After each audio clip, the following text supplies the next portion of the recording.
military operation. So the Orwellian stuff is really spreading. And then I want to get into Fukushima and your view on how serious this cover-up is. And the whole next hour, Mr. Skousen, will be you with the floor with a PowerPoint presentation as you speak for PrisonPlanet.tv viewers.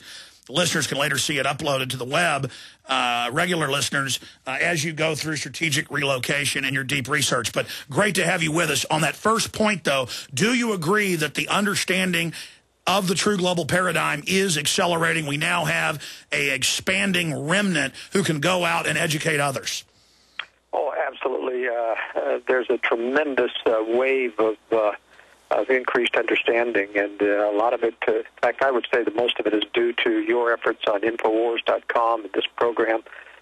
Coast to Coast is also coming around. I was interviewed just a few days ago with George Norrie, and he said, I used to be really skeptical, Joel, about what you'd said about a future threat of the New World Order and an attack from Russia and China and other things. But boy, he says, I just find your arguments are impressive, and I just got an overwhelming response also from listeners saying, thank goodness, somebody's finally coming around to this stuff. So yes, we're on a wave, and believe me, it's going to mean there's going to be a larger counterattack from the establishment. They're not going to take this lying down. They're attacking you now, as you know. They're going to be attacking Glenn Beck more. Even George Norrie could be attacked. But anyway, this is an exciting time to be in. It certainly is. Do you want to go through your view on the unfolding Fukushima situation first? Let me start with Libya, if I can. Go ahead. This is an incredible, it's a usual pattern, but it's an incredible pattern of U.S. globalist leaders, whether Republican or Democrat, using humanitarian intervention in Libya as a pretext for an all-out war that was pre-planned even before the non-spontaneous revolt by opposition leaders. As you and I both know, there really isn't, at the highest levels, an al-Qaeda that is a terrorist organization against the West. This is a black operation. This has been funded by U.S. special services and the dark side of American government and British intelligence for many, many years. That doesn't mean that they don't have real terrorists that they use, but when they give them orders, they don't know that those orders really are to provoke this kind of terrorism, this kind of revolt, in order to give the globalists an excuse to intervene, and that's exactly what we're seeing. Muammar Gaddafi's air defense sites and air bases have all been destroyed by cruise missiles in the first day, and now the U.S. and its allies are having trouble finding excuses to continue the attack under the same pretexts.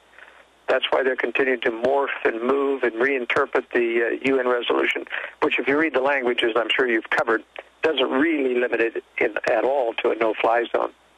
And they've quickly moved beyond that. Anything that moves on the ground militarily is now a new and eager target. But air attacks alone aren't going to remove Gaddafi, who's determined to turn this into a long and protracted conflict. At some point, the U.S. is going to have to justify an invasion, either directly or by surrogates, and that won't be easy to do given the mounting opposition to this trumped-up and unconstitutional war. Alex, I have never seen before as much news coverage about the unconstitutional nature of this war. One of the biggest finds out there was the clip from 2007 of Vice President Joe Biden going head-to-head with Chris Matthews, and he's saying, do you still stand by your position, the President, that this is an impeachable offense? To go to war without constitutional backing of Congress? And he went on and said, yes, this is absolutely an impeachable offense, and the President has no authority whatsoever to go to war under these conditions. And yet Biden is silent about Obama doing that. Here's the very Vice President silent about doing the same thing. Well, Joel, let me stop you, because that's where I was going next with you. This is really two-part. The media is covering the fact that Biden said, if Bush, without getting congressional approval, attacks Iran, I will move to impeach him. I'm a constitutional lawyer, he went on to say. Here's the facts. Now, at least Bush, with Iraq and other things that I didn't support and was unconstitutional, he at least got an open-ended resolution from the Congress, not a constitutional declaration of war. But now Obama, last Thursday at night, the UN resolution for force, for the no-fly, for the bombardment, they come out and say you will now leave or else you will accept a humanitarian force. on the ground, or we will attack you. And in less than 48 hours, the bombardment began. Congress wasn't even consulted, and Congress, except for Ron Paul and a few Democrats, hasn't even complained. And so the media is focusing on the unconstitutional nature via not getting congressional declaration of war. But that's even a side issue. You have the UN, for the first time that I've seen, I mean, they've done it to a certain extent before, brazenly, nakedly, openly giving an order, and the president instantly jumping to those orders. As Ron Paul said, this is a big step towards global government. I think you're right, in the sense that they're trying to, Henry Hyde, when you remember the quote about him saying that the Constitution is, we don't do that anymore. We don't declare war. He told Ron Paul when he tried to get a declaration of war in a congressional hearing about Iraq. And I think that the major powers that be in government basically said, I think that we've got our congressmen under control, that nobody's going to complain about this. And they were wrong. Somebody's brought it up, and there's more than just Ron Paul complaining this time. And in fact, people are bringing it up in the meetings. Jeff Flake in Arizona was confronted, Republican, about, why haven't you complained? Because this isn't a declaration of war, and he him-hawed around. In fact, it has come out that the White House gave a secret briefing to a select group of congressmen, letting them know that they were going to attack Iraq, but they didn't bother to say, we're consulting, we want your permission. They just gave them a secret briefing. And they each to a T walked out of the briefing saying, oh, aren't I great because I was part of the secret meeting, and now they're embarrassed because they, in fact, did know and didn't raise the warning. Well, that's how these globalists operate. It's like the 10-member continuity of government governor council that Obama has set up, where they can say, well, the states don't have standing now under the John Warner Defense Authorization Act. FEMA and Homeland Security's in control because we have a ceremonial, vestigial, hand-picked group of governors who speak for the other 40. And if Congress doesn't say no to this now, this will set under administrative law, that's how the globalists think, this precedent where if they just brief a few congressmen in secret, that now the UN is the complete boss of America. Well, obviously, of course, there's nothing legal that makes that enforced, and the people can start to rebel, and that's our purpose, Alex, is to build up a rebellion and demand that congressmen stop this and bring this issue to the fore again about a declaration of war. I'm covering in tomorrow's World Affairs Brief. There's several indications this was planned well in advance. As you may have known, NATO General Wesley Clark inferred in an interview this week that the bombing of Libya had been on the drawing board of the Pentagon for several years.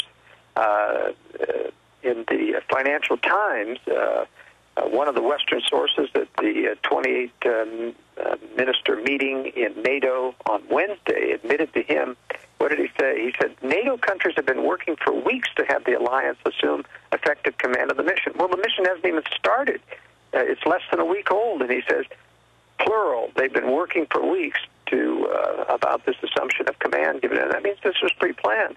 Of course, you covered on Infowars.com the Gates supposedly sarcastic quote when Petraeus, asked him if offhandedly if they're going to invade Libya, and he said, yeah, exactly. And yet prior to his visit to Cairo, Robert Gates had said that no one was in a position to predict what would happen in Libya. He's getting less and less credible now. He seems to be a man out of...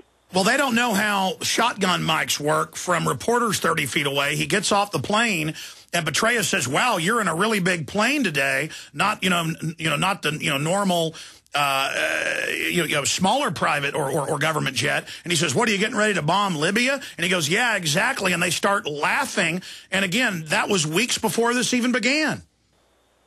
Yeah, absolutely. But in any case, it's very interesting, that as the U.S. is desperate for someone to take over this operation because, the Obama administration is embarrassed. Their core constituency has been told for years that they will, not do the same kind of intervention around the world that the Bush administration does. And frankly, the left is very upset with the Obama administration. They want cover.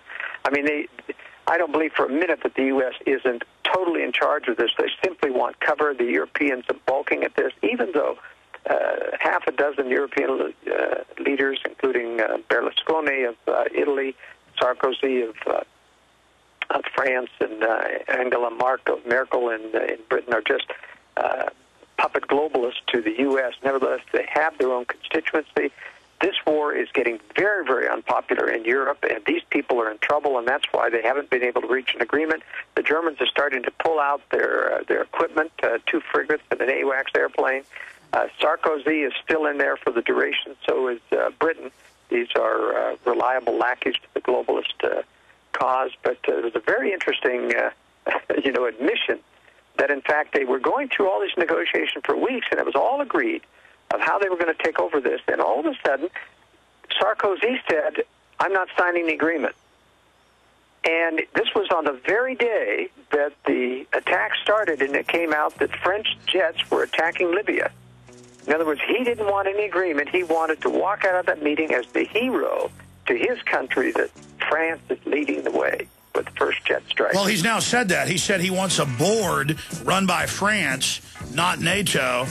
And that goes back to de Gaulle basically grabbing his nukes and kicking NATO out. Stay there. I want to come back and ask, what's the end game? Why are they doing this now? What's the stratagem? Hi, this is Alex Jones. Did you know that the global elite are now storing non-hybrid seeds in secret storage vaults near the Arctic Circle? Did you know that in a real meltdown, non-hybrid seeds can become more valuable than silver or gold? It's true, seeds have outperformed even gold and silver before in this country, and it's possible that could even happen again. So our friends at Solutions from Science have put together the perfect mix of non-hybrid seeds. They call it a survival seed bank, and it can produce an endless supply of nutrient-dense food for you and your family. And here's the best part. These seeds have not been genetically modified in any way, and you actually get enough seeds to plant a full-acre crisis garden. So visit them today at survivalseedbank.com. That's survivalseedbank.com, or give them a call at 877-327-0365. That's 877-327-0365. Remember, in a real crisis, non-hybrid seeds are the ultimate barter item. This is Alex Jones for survivalseedbank.com. If you suffer from poor sleep, you need MyPillow. Guaranteed to be the most comfortable pillow you will ever own. Using a patented fill, MyPillow adjusts to your exact individual needs by gently supporting your head, shoulders, and neck. MyPillow has a natural built-in cooling effect, keeping your cervical nerves cool, giving you the best sleep of your life. MyPillow will never go flat and relieves snoring, migraines, sleep apnea, fibromyalgia, and many other disorders. It's antimicrobial, non-allergenic, dust mite resistant, and best of all, machine washable and dryable. MyPillow is made in the USA, has an A rating with the Better Business Bureau, comes with a 60-day money-back guarantee and an industry-leading 10-year warranty. Order today at MyPillow.com or call 952-442-6199. That's 952-442-6199. Mention coupon code GCN and receive 20% off your order. What do you have to lose except poor sleep? MyPillow.com, the most comfortable pillow you will ever own, guaranteed. Becoming a modern smoker is now easier and more cost-effective, thanks to LeSig. Traditional smokers the world over love LeSig. E-cigarettes with a look, feel, and taste of real cigarettes, but without the nasty smoke, ashes, or stains. LeSig is powered by revolutionary microelectronic technology. A small rechargeable battery and unique replaceable cartridge provide all the satisfaction and benefits of smoking without the smoke and all the hazards. See the large variety of LeSig e-cigarette supplies and accessories at LeSig.com. That's LECIG.com. LeSig is competitively priced, comes with the best customer service, a 30-day warranty, and satisfaction guaranteed. What a great gift idea. For a 10% discount, mention GCN when you call 870-518-4307. That's 870-518-4307. Ask for fast, free, same-day shipping. Order online at LeSig.com and use promo code GCN at checkout. That's LECIG.com. LeSig, for today's modern smoker.